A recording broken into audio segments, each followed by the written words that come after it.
Ayan na guys, punta muna kami doon sa may pool. Dahil nandun nakapwesto yung ihawan. So mag-ihaw muna kami. Mag-ihaw kami ng sari-sari. Marami. Mamaya, video ko mamaya kung ano yung mga dala. Basta ang sure ako merong liempo, ganyan. Saka na nga, mamaya na. Ang bigat eh.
Guys, iniwanan ko muna yung inihaw, may nagbantay naman.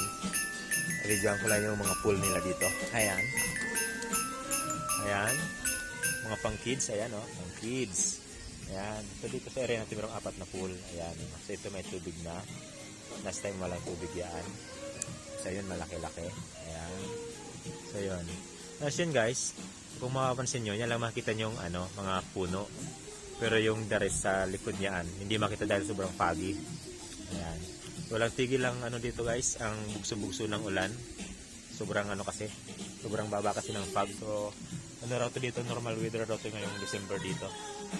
Medyo talagang maulan. So, wala namang bagyo, pero okay lang. So, yun guys, Merry Christmas everyone. Enjoy lang ho. Ingat-ingat tayo. Ayan. So, magsaya lang tayo kasama natin mga pamilya. Ayun. Sa parents ko, mga kapatid ko, Merry Christmas sa inyong lahat dyan sa Bicol. Ayan. Kapatid ko sa Canada, Merry Christmas.